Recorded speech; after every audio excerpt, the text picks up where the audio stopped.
Subscribe कीजिए बिन Nasir network को और हमारी फैमिली का हिस्सा बनिए। कहते हैं कि दूर दराज के किसी इलाके में एक बस्ती थी। वहाँ लोग हमेशा परेशान रहते थे।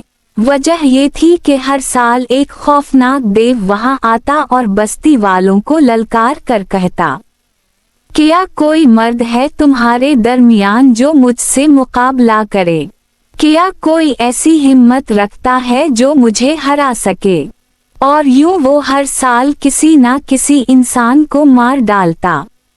आज भी वही दिन था देव के आने का, और गांव वाले सख्त डरे और परेशान थे कि आज भी हमारी बस्ती का कोई नौजवान जान से जाएगा। इत्तेफाकन उसी दिन एक मर्द मुजाहिद वहां जा पहुंचा। जब उसने पूरे गांव में मौत जैसा शोक देखा तो वो बहुत हैरान और बेचैन हुआ। इसने बस्ती वालों से पूछा, तुम लोग इतने परेशान क्यों हो? यहाँ क्या हवा है कि सब कुछ मुर्दा सा नजर आता है? बस्ती वालों ने हालत सुनाई।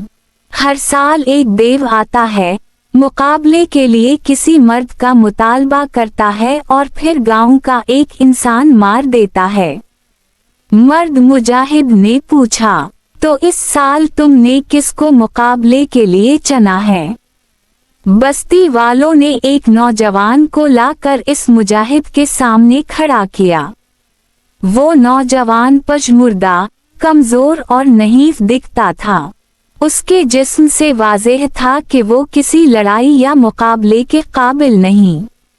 मर्द मुजाहिद ने इसे देखकर हैरत से सर हिलाया, फिर बोला, इस बार देव का मुकाबला तुम लोग नहीं करोगे, मैं खुद उसके साथ लड़ूंगा। देखते हैं इसमें कितनी ताकत है। मर्द मुजाहिद के इस हौसले पर बस्ती वालों के चेहरों पर उम्मीद की किरण जागी। इन्हें पहली बार उम्मीद लगी कि शायद आज उनकी मुसीबतों का खात्मा हो जाए। मैदान में बैठकर मुजाहिद ने देव के नमूदार होने का इंतजार किया। थोड़ी देर बाद दूर से एक खौफनाक साया दिखाई दिया। एक बहुत बड़ा देव सामने आया। इसका कद आसमान को छू रहा था और वो हाथ में तलवार लिए आ रहा था। बार बार वही सवाल दोहरा रहा था, क्या कोई है तुम्हारे अंदर ऐसा जवान जो मुझसे मुकाबला करे? क्या तुम्हारे दरमियान कोई मर्द नहीं जो मुझसे लड़कर मुझे हरा सके? जब इसकी आवाज सुनाई दी तो पूरा गांव सहम गया। मुजाहिद भी एक लम्हे के लिए घबरा उठा, मगर फिर खुदा का नाम लेकर मैदान में कूद पड़ा और देव को ललकारा, हाँ मैं हूँ, मैं मुकाबला करूँगा, मैं तुम्हें हरा दूंगा। आओ देखते हैं किसमें कितना दम है। ये कहते ही वो दौड़ा और देव भी उसी तरफ लपका। जो वो करीब आया, महसूस हवा के देव का कद कम होता जा रहा है।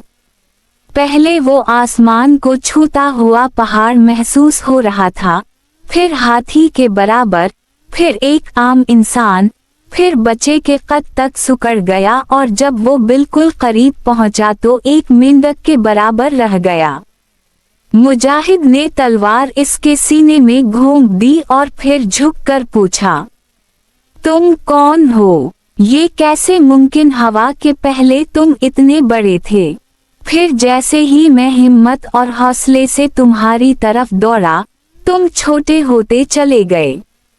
देव ने मरने से पहले बस एक ही जवाब दिया, मैं कुछ भी नहीं, मैं तो इंसान के दिल में पलने वाला खौफ हूँ। जितना वो खुद पर हावी करेगा इतना ही मेरा कद बढ़ता चला जाएगा, और जब वो उस खौफ को दिल से निकाल कर फेंक दे तो मेरी भी कोई वक़्त नहीं रहती। सबक है कि खौफ सिर्फ उतना ताकतवर होता है जितना तुम उसे अपने दिल में जगह देते हो।